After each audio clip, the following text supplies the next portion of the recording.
ইউসুফ, তুমি নাজাত পেলে কিভাবে? আমি নিজেও জানি না আমি কি করে নাজাত পেলাম। আমাকে বাইরে নিয়ে এসো।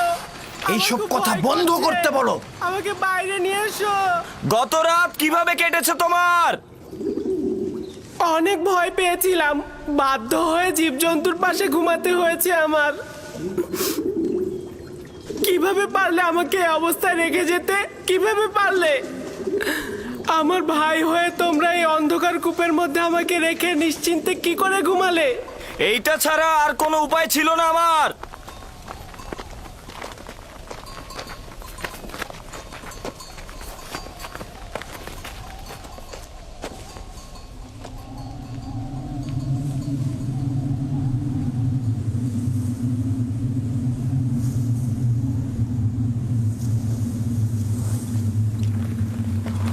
রামন, क्या होता? দেখো ওটা কি? তুফান আসছে। তুফান, চলো আমরা কোনো নিরাপদ জায়গায় আশ্রয় নিই। চলো, তুফান আসছে। চলো সবাই। লাভি, এখান থেকে চলো। তুফান আসছে, তুফান। ইউসুফ, তুফান আসছে। আমরা এখন চলে যেতে বাধ্য হচ্ছি। চিন্তা করো না, আমরা আবারও আসবো।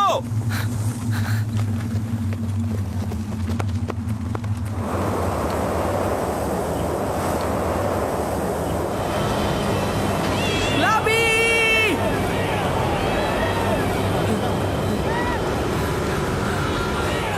লাবি! বাইরে কি হচ্ছে?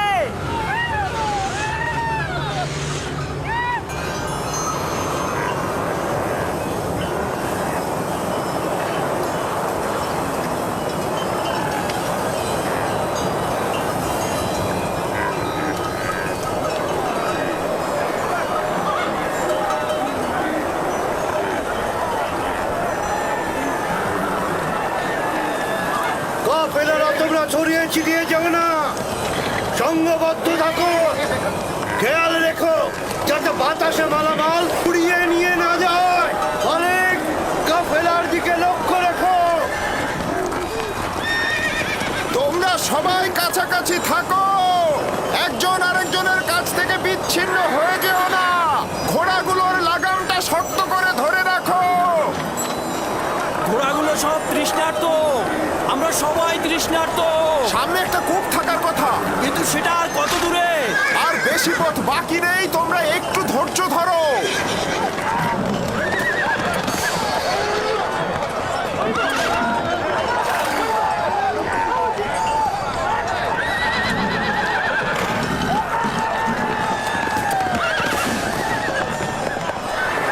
জনাবে মালিক, একটু কষ্ট হলেও পথের দিকে লক্ষ্য রাখবেন, না হলে কিন্তু পথ হারিয়ে ফেলবেন।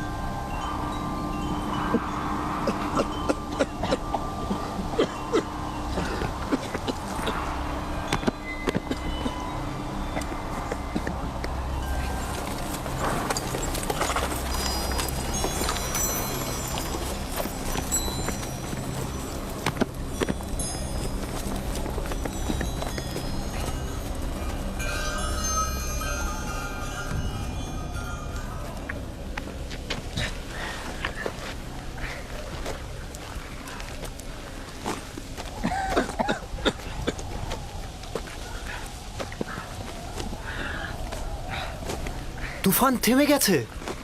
এইটা আবার কেমন তুফান?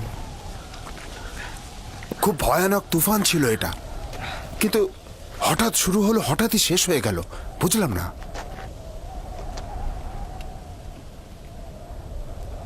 এটা কোথায় ফালিক?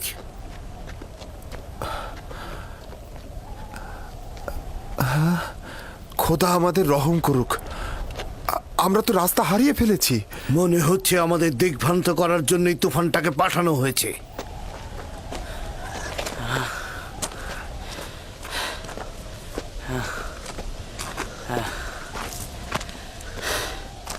কিছুই বুঝলাম না, হঠাৎ করে তুফান শুরু হয়ে গেল,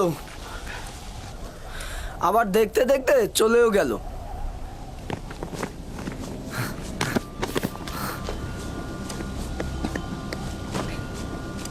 ইউসুফ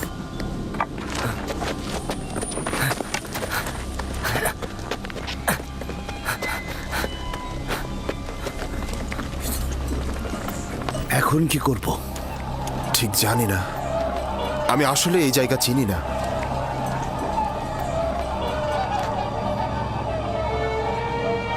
ইউসুফ, তুফান শেষ হয়ে গেছে, ভয় পেও না, আমি এখানে আছি। আমি ভয় পাচ্ছি, আমাকে বাইরে নিয়ে যাও। একটু বোঝার চেষ্টা কর, আমি এটা পারবো না। এই পাখিদের যাতায়াত কোনো নিশানা হবে। আমরা এই দিকেই রওনা হব। আমরা রওনা হব, এই পথ ধরেই যাব। সবাই প্রস্তুত হও। আমরা কিভাবে জানবো যে আমরা সঠিক পথেই যাচ্ছি? আমাদের তো একদিকে রওনা হতেই হবে। আমি পূর্বপুরুষ ইব্রাহিমের উপর তাওয়াক্কুল করেছি। আশা করি আমরা পথ পেয়ে যাব। কিন্তু আমরা যদি সঠিক পথ খুঁজে না পাই, তাহলে কিন্তু আমরা সবাই মৃত্যুর মুখে ঢলে পড়ব। আমাদের কাছে কতটুকু পানি রয়েছে ফালিক? এক মশকের অর্ধেক, আর সবার পানি শেষ। দেখো, যে বেশি তৃষ্ণার্ত তাকে দাও। এটা আপনি কি বলছেন জনাব? এই পানিটুকু শেষ হলে আমাদের মৃত্যু অবধারিত। জীবন যেমন একসঙ্গে, মৃত্যু একসঙ্গে। পানি সকলের জন্যে, যদি না থাকে তাহলে কেউ পাবে না। এটা একদমই ঠিক নয়। এই সময় এসে তুমি নিজের কথা ভাবছো।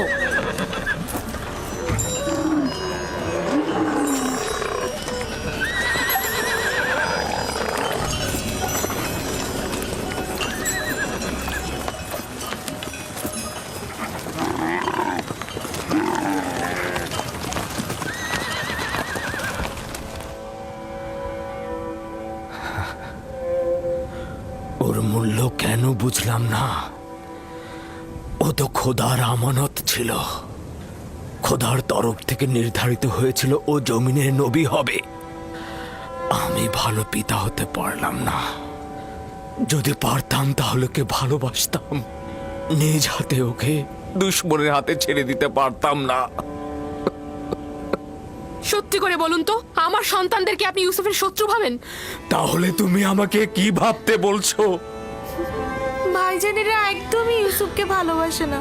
ইউসুফ যে কেন তাদের সাথে গেল? আমি তো তাকে পাঠিয়েছিলাম, ওর তো কোনো দোষ নেই। আফসোস যদি না পাঠাতাম।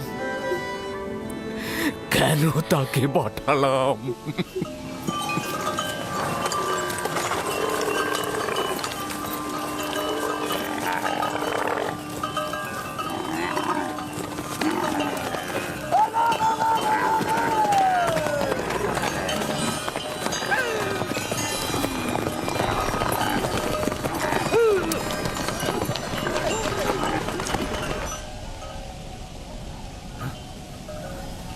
একটু সবুর করো, দেখি শব্দটা কিসের।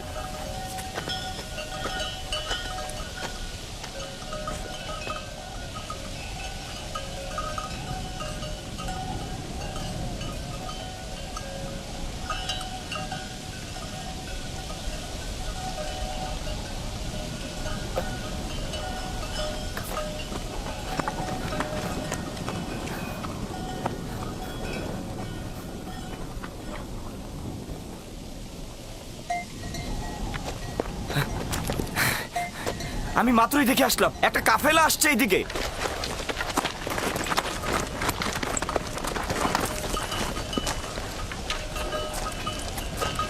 সত্যিই তো এদিকে আসছে।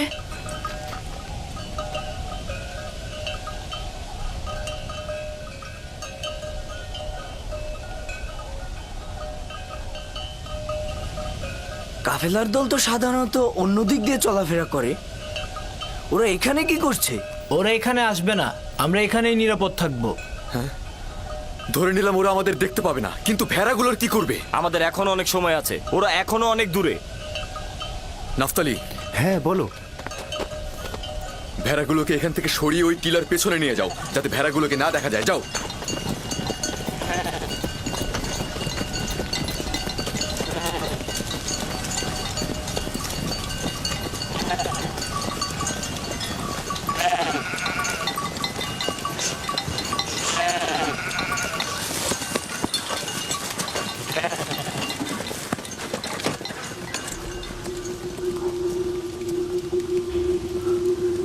এইখানেই থাকি আমি।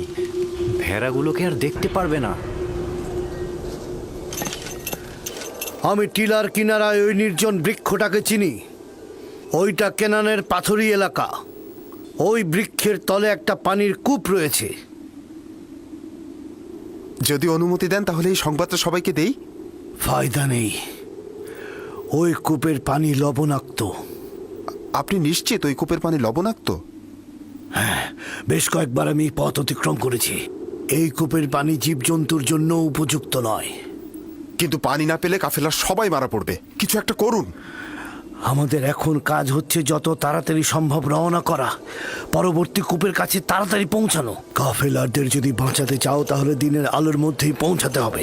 চলো, রওনা করো। সবাই রওনা হও, আমাদের খুব দ্রুত যেতে হবে।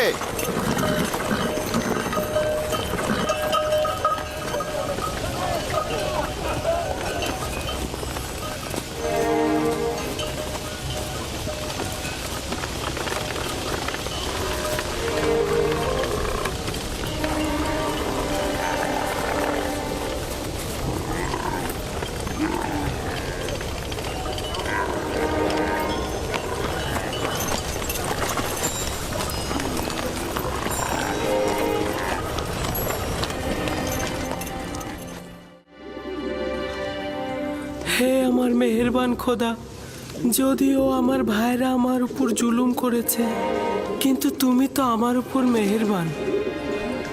আমাকে এই গভীর কূপ থেকে নাজাত দাও। আমি অঙ্গীকার করছি, যদি নাজাত পাই পুরো জিন্দেগি তোমার ইবাদত করে কাটাবো এবং সব সময় তোমার ফরমানে অনুগত থাকবো।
ওদের আঘাত করো না, কোনো লাভ নেই।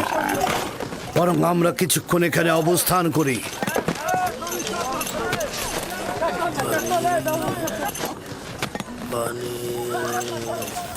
রহস্য কি? ওরা পানির ঘ্রাণ পেয়েছে। জীবজন্তু তো আর বোঝে না যেটা লবণাক্ত পানি। আমার মনে হচ্ছে এখানে অন্য কোনো ব্যাপার আছে। প্রাণীগুলো এমন করছে কেন? পানি, একটু পানি খাবো। আমাকে একটু পানি দাও, পানি।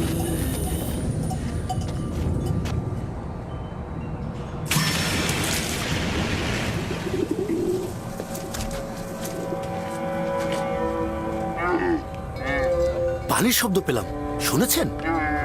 কোনো ফায়দা নেই, এটা তো লবণাক্ত।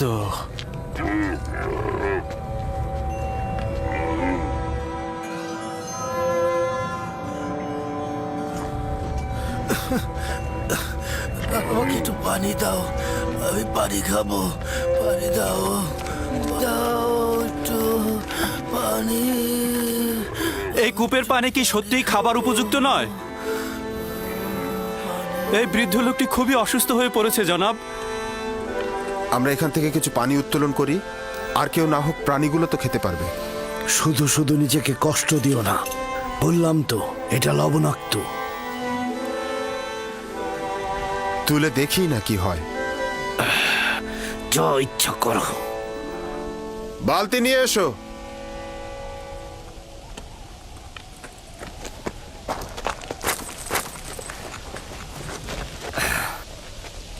যদি তাকে কূপ থেকে বের করে আনে তবে কি করব? কি আর করবে? তোমরা তো এটাই চাচ্ছিলে যে কাফিলারা তাকে দেখুক আর সঙ্গে করে নিয়ে যাক। হ্যাঁ, তার মানে কি আমাদের ভাইকে আমরা এইভাবে ছেড়ে দেব? তোর সাথে আমি একমত। আমাদের ভাইকে তো আমরা বিনামূল্যে ছেড়ে দিতে পারি না। কিন্তু আমার কথার অর্থ এটা নয়। তোর মতামত গুরুত্বপূর্ণ নয়, গুরুত্বপূর্ণ হচ্ছে ইউসুফকে আমরা বেশি দামে বিক্রি করতে পারবো। তার মানে কি আমাদের ভাইকে আমরা বিক্রি করব? না, আমরা বলবো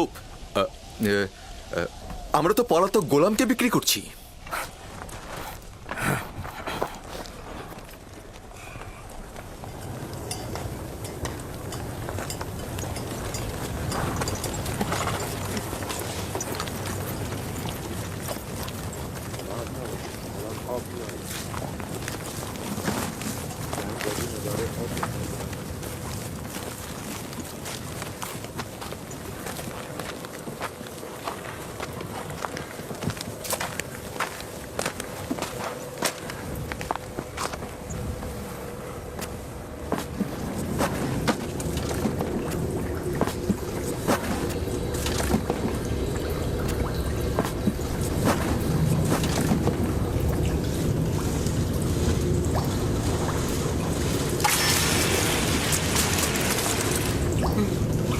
আমি এটাতে করেই উপরে উঠবো।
এই পানি তো মিষ্টি। হ্যাঁ, তাই তো। এই পানি তো লবণাক্ত নয়। এই পানি লবণাক্ত নয় জানাবে মালিক, এই পানি লবণাক্ত নয়, এই পানি মিষ্টি। এই পানি আমরাও খেতে পারবো।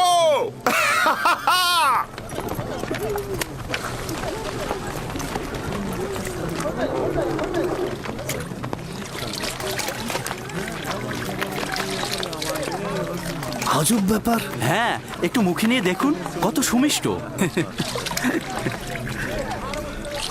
এটা একটা আজব ঘটনা। কি এমন ঘটলো যে লবণাক্ত পানি মিষ্টি হয়ে গেল? মনে হচ্ছে যেন এটা শরবত। এসো সবাই, এসো সবাই পান করো।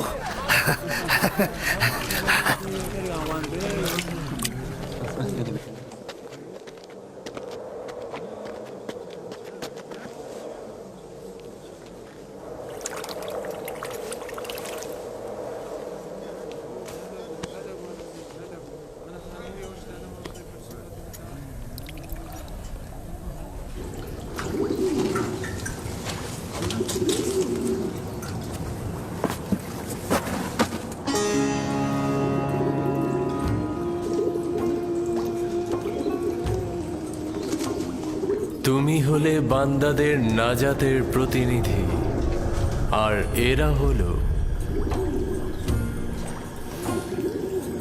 তোমার নাজাতের প্রতিনিধি। বালতির উপরে বসে পড়ো, যাতে কূপ থেকে নাজাত পাও।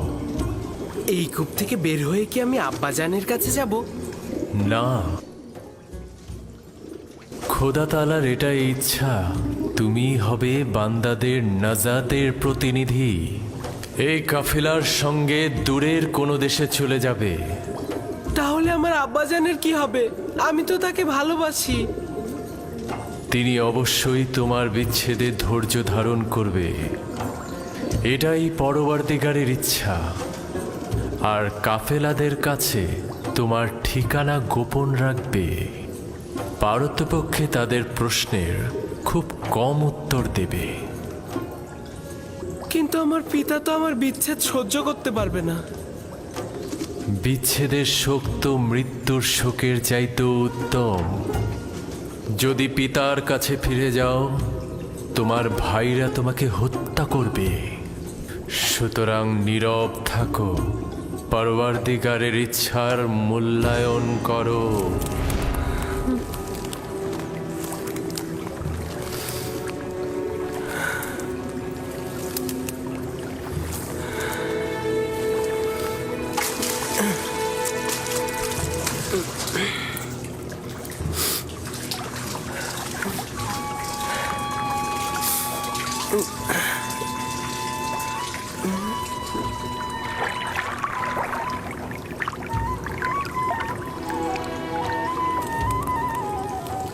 তুমি হলে বান্দাদের নাজাতের প্রতিনিধি।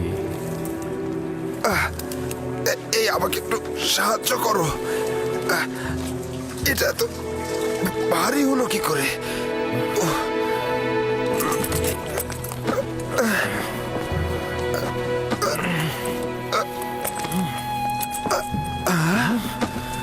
আরে আরে এই বালতির মধ্যে এটা কি? জানাবে মালিক, তুমি কি ফেরেশতা না ইনসান? ওঠো।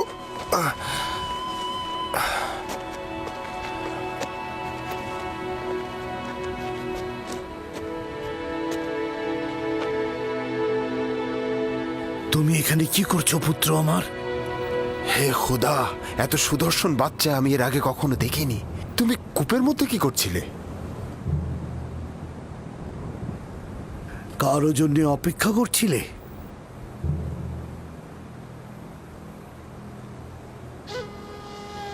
নীরব কেন আছো?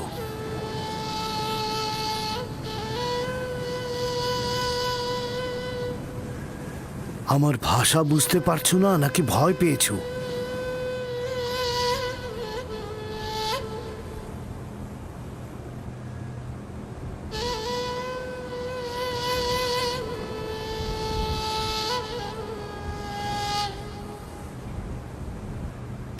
সব কিছু বলে শেষ করার আগেই ওর মুখটা বন্ধ করে দিতে হবে।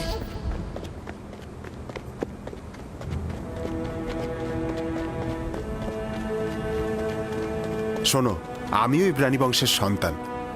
তুমি আমাদের দেখে ভয় পেও না বালক। ভয় পেও না পুত্র আমার। এখানে কেউ তোমাকে আঘাত করবে না। কথা বলো, তোমার নাম কি? ইউসুফ। কি আশ্চর্য, তাহলে তো তুমি কথাও বলতে পারো। হ্যাঁ, বলো তো দেখি, কোন শহরের অধিবাসী তুমি? কোন গোত্রের?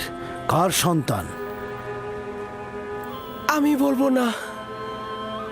আমি চাই না তাদের কাছে ফিরে যেতে। তারা আমাকে পেলে হত্যা করবে। তার মানে তোমার আত্মীয়গণ তোমাকে হত্যা করতে চেয়েছিল? ওরাই আমাকে এই কূপে ফেলে দিয়েছিল। কিন্তু কি করা যাবে, তোমাকে তো ফিরতেই হবে। আমাকে তোমাদের সঙ্গে নিয়ে যাও। আমি বাড়িতে ফিরতে চাই না। তোমার পিতামাতার তাহলে কি হবে? না, আমি পারবো না তোমাকে নিয়ে যেতে। তাহলে আমাকে অনুমতি দাও, আমি এমন জায়গায় চলে যাই যেখানে আমাকে কেউ খুঁজে না পায়।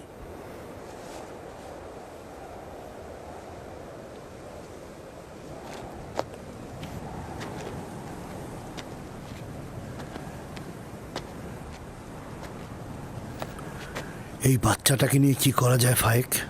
আমি চাই ওকে নিয়ে যেতে। ওর পরিবার যদি সত্যি ওকে চাইতো, তাহলে কূপের মধ্যে ফেলতো। এই মাসুম চেহারা কখনো মিথ্যা বলতে পারে না। প্রকৃতপক্ষেই যদি তার জান হুমকিতে থাকে, তার জান রক্ষা করা জরুরি। ও গোলাম হিসেবেও দামি হবে। আপনি কি বুঝতে পারছেন মালিক? ওকে বিক্রি করলে কি পরিমাণ টাকা পাওয়া যাবে? আমাকে বিক্রি করে ফেলো। আমাকে গোলাম হিসাবে, দাস হিসাবে তোমরা বিক্রি করো। শুধু আমাকে এখান থেকে নিয়ে যাও। এই চেহারা দাসের নয়। তাকে নিতে হলে গোপনে নিতে হবে, কেননা তার পরিবার তাকে ছিনিয়ে নিতে পারে। যদি চাও তাহলে তোমাকে আমরা নিয়ে যেতে পারি, কিন্তু তোমাকে লুকিয়ে নিয়ে যেতে হবে, আর সেজন্য আমাদের কৌশল অবলম্বন করতে হবে। পারবে? পারবো। আমরা এখানে কোনো বাচ্চা দেখিনি, ঠিক আছে? আমরা কোনো বাচ্চা টাচ্চা দেখিনি। এই মরুভূমিতে বাচ্চা কি করে আসবে? বাচ্চা কি এখানে থাকে নাকি? পর্যাপ্ত পরিমাণ পানি নিয়ে নাও, যত দ্রুত সম্ভব রওনা দেব।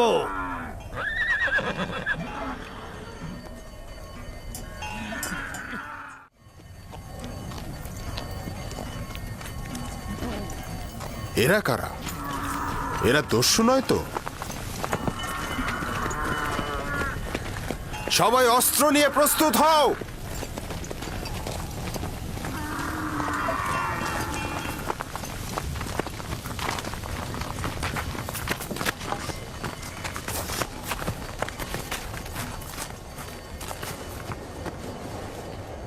আমাদের গোলামকে তুমি কোথায় নিয়ে যাচ্ছ? কার কথা বলছো? যাকে কূপের ভেতর থেকে বের করে এনেছো, যে তোমাদের পেছনে লুকিয়ে আছে। তোমাদের গোলাম কূপের ভেতর কি করছিল? সে নিজেকে কূপের মধ্যে নিক্ষেপ করেছে, আমরা তো করিনি। তাকে বাঁচাওনি কেন? আমরা তো তাকে বাঁচানোর জন্যই দড়ি আনতে গিয়েছিলাম। যাই হোক না কেন, সে এখন আমাদের গোলাম। কোনো প্রকারে যদি সে নিজে না চায় তোমাদের সাথে যেতে, তার এইটা করার কোনো অধিকারই নেই। গোলাম তার মালিকের ইচ্ছার অনুগত। যদি সে স্বীকার করে তোমাদের গোলাম, তাহলে যদি স্বীকার না করে, তাহলে মনে হচ্ছে নিয়ে যাবে। কাফেলার শক্তির কাছে তোমাদের শক্তি নগণ্য। আমরা ওকে ফেরত দেব না। তোমরা নিজেরাই তাকে জিজ্ঞাসা করতে পারো, সে নিজে থেকেই বলবে সে আমাদের গোলাম।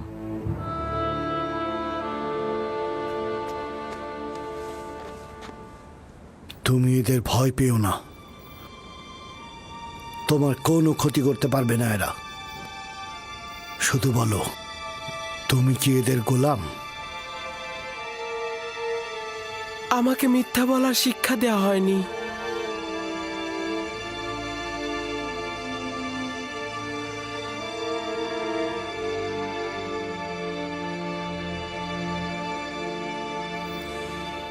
এরা বয়োজ্যেষ্ঠ ও আমার ইচ্ছার মালিক। আমি তাদের কিনারায় বড় হয়েছি, তারা আমার অধিবাসী।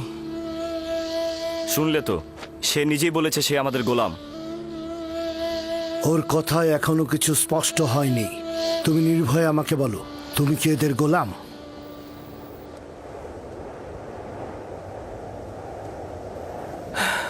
এরা বয়োজ্যেষ্ঠ ও আমার ইচ্ছার মালিক। আমি সুস্পষ্ট উত্তর এখনো পাইনি। আমি তোমাদের ইউসুফকে ফেরত নাও দিতে পারি। শক্তির প্রয়োজন হলেও তাকে নিয়ে যাব। ভুলেও এ কাজ করো না, শুধু শুধু প্রাণটা যাবে। তোমাদের কতলের সংখ্যা আমাদের থেকে কম হবে না। সত্যি করে বলো তো, এই পালিয়ে আসা গোলামের জন্য তোমরা কতটা কতল হবে আর কতটা কতল করবে? থামো সামুন। যদি হাত দ্বারাই গিট খোলা যায়, তবে দাঁত কেন? ইউসুফকে মারার স্বপ্ন দেখছো? তোমাদের এই চোরাচুরির পেছনে যে কারণটা আছে সেটা আমি ভালো করে বুঝতে পারছি। যদি চাও তবে এখানেই সবকিছু ফাঁস করে দেব, আর নইলে কাফেলার সঙ্গে ওকে যেতে দাও। আপাতত বিজয়ের পতাকা তোর হাতে, কিন্তু সব সময় তোর সাথে আমার একটা হিসাব হবে।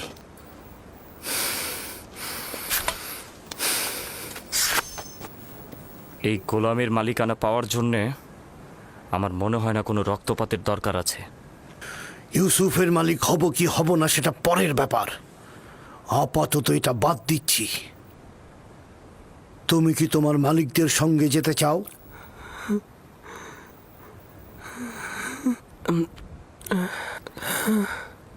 কি মনে মনে আমতা আমতা করছিস? যদি রাজি না থাকিস তবে সরাসরি বলে দে। আমরাও পালিয়ে আসা গোলামের জন্য এত আগ্রহী নই।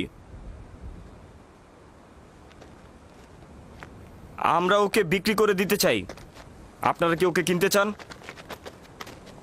হঠাৎ এই সিদ্ধান্ত গ্রহণের কারণ জানতে পারি? কিছুটা তো কারণ আছেই। আমরা ওর পিছনে ঘুরতে ঘুরতে ক্লান্ত হয়ে গেছি, সেজন্য। ওর মূল্য কত চাও? 1000 দেরহাম। যদিও এর চেয়ে সে বেশি মূল্যবান, কারণ সে সুদর্শন ও বুদ্ধিমান। 1000 দিরহাম? তা ওই পালিয়ে আসা ভবঘুরে গোলামের জন্যে? না, আমি এত টাকা প্রদান করতে পারবো না। নেই তাই দিতে পারবো না। যা ছিল সব ব্যবসায়িক জিনিসপত্র কিনে শেষ করে ফেলেছি। ইউসুফকে দূরে পাঠানো আমাদের লক্ষ্য, ব্যবসা নয়। কি সমস্যা? চুপ থাক। কেন আমরা আমাদের লাভ ছাড়বো?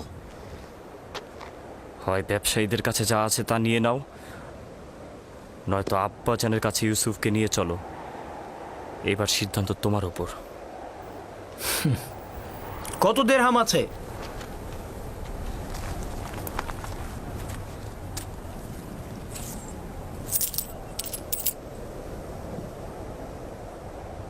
সব মিলিয়ে 18 দিরহাম। জানি ইউসুফের জন্য এটা পর্যাপ্ত নয়। আমাদের এত ইউসুফকে বেশি দামে বিক্রি করার লোভ নেই। হ্যাঁ, ও তো অনেক সস্তা। দুনিয়াতে ওর কোনো মূল্যই নেই। এমনকি আমাদের ভেড়াগুলোর যে মূল্য আছে সেটা ওর নেই।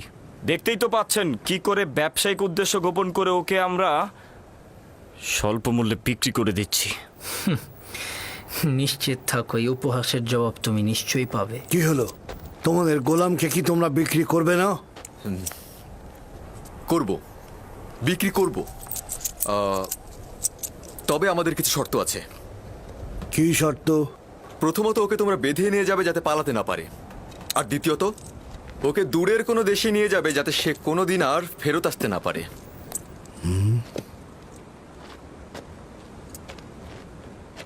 যদি একবারের জন্য তোকে ক্যানানে দেখি আমি, তবে জিন্দা ফিরতে পারবি না।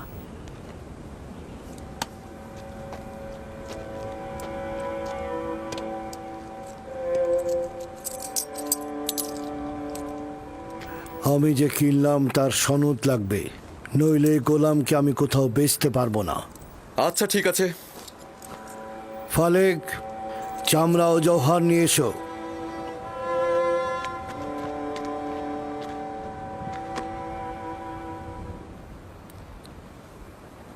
চিন্তা করিস না, এরা আমাদের চেয়ে উত্তম। তাদের সাথে চলে যা।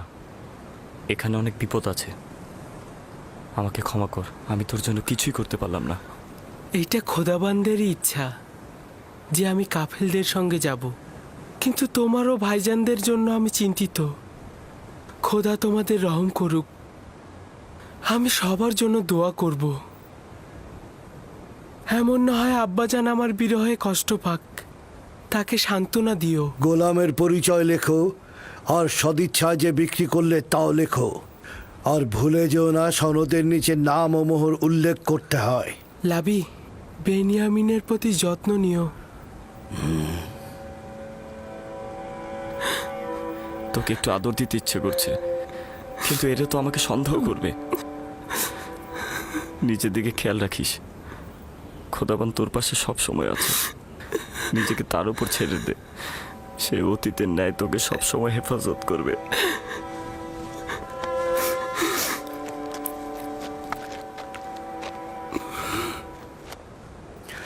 গোলামের হাত বেঁধে ফেলো। যদি পালিয়ে যায় তো তুমি দায়ী থাকবে। সনদটি সিন্দুকের মধ্যে রাখো। আমরা এখনই রওনা হব।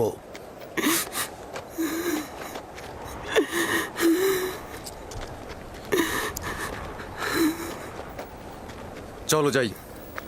যাব, তবে নিশ্চিত হয়েই আমাদের যেতে হবে।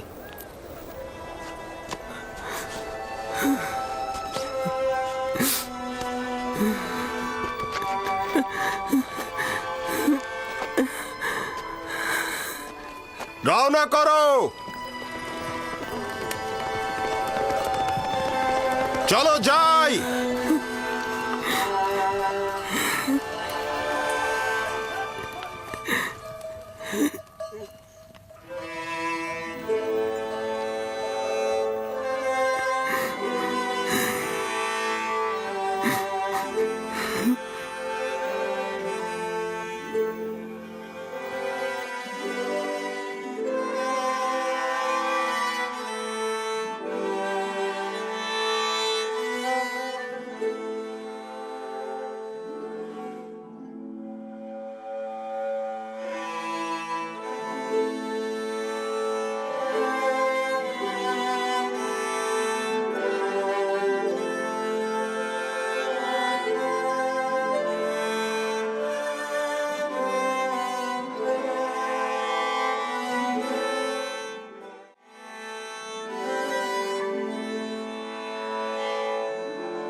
এই কান্না আর আরতির কারণটা কি?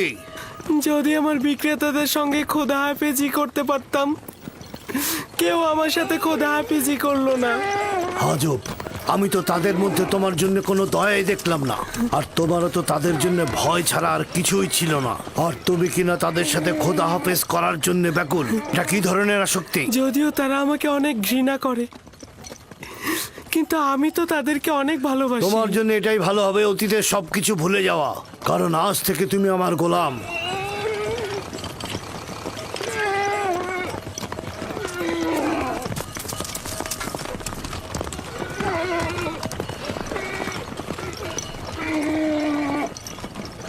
গোলামের বিক্রেতারা আমাদের অনুসরণ করছে না তো? জানি না কি ছলচাতুরি তার সঙ্গে করা হলো। না ওরা আমাদের সঙ্গে গোলমাল করতে চাইলো, না সহজে গোলামটাকে ছেড়ে দিল, আবার মাত্র 18 দিরহামে বিক্রিও করে দিল। আমিও ঠিক বুঝলাম না ওরা কি চাইছিল।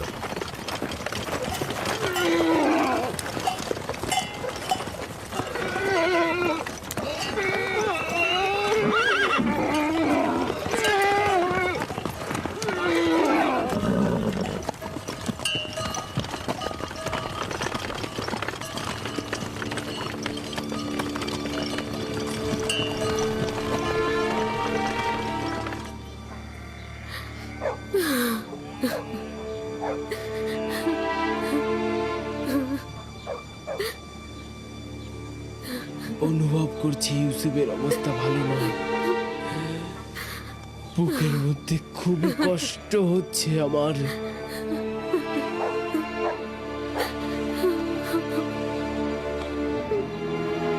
আরেকটা দিন শেষ হতে চলল। ইয়াকুব এখনো অপেক্ষায় বসেই আছে। যদি খোদাবন্ধ সদয় হন তো তবেই ইয়াকুব শান্ত হবে।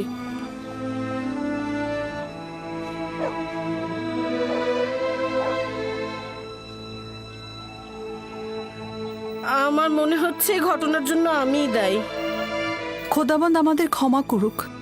আমি শুধু চেয়েছিলাম ইউসুফ যেন নেতৃত্ব না পায়, ও কতল হোক এটা আমি চাইনি।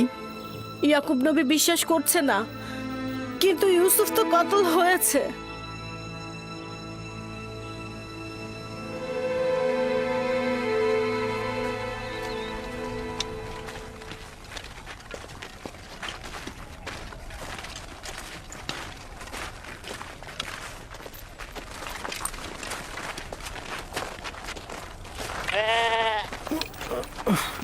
কি হলো?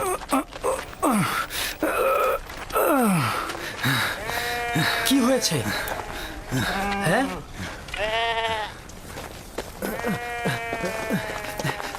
নেকড়ে হামলা করে অনেকগুলো ভেড়া মেরে ফেলেছে। তাহলে তুই এখানে কি করছিলি? মরে গিয়েছিলি?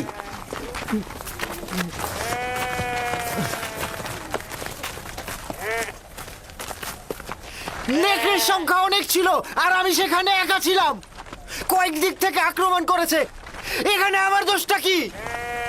আজ পর্যন্ত নেকড়ে একটি ভেড়াকেও মারতে পারিনি, আজ এমন কি হলো? আরো অনেক কিছু ঘটবে। এখন থেকে আরো অনেক বালা মুসিবতের জন্য অপেক্ষা করো।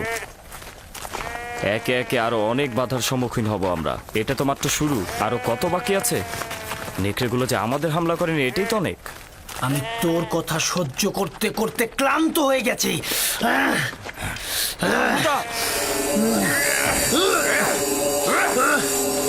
অনেক সহ্য করেছিল আমি। ইয়াহুদা ওকে মার। শামুন!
দাঁড়াও, দাঁড়াও সবাই, এব্রানি গোলাম পালিয়েছে, দাঁড়াও সবাই।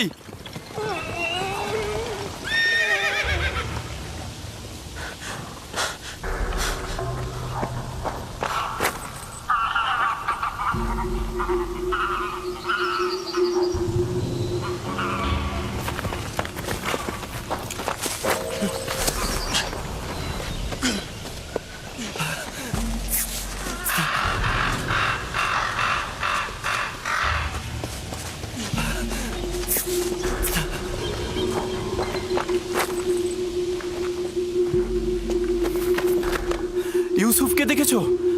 ওই যে ওই বাচ্চাটার কথা বলছি। আমি তো দেখিনি ওকে। কখন নিয়ে আসলে? সঙ্গে করে এনেছিলাম, এখন দেখি ও নেই। তার সাথে তোমার কি কাজ? ফালেক ওকে আমার কাছে অর্পণ করেছিল, এখন যদি হারিয়ে যায় আমাকে কঠিন শাস্তি দেবে।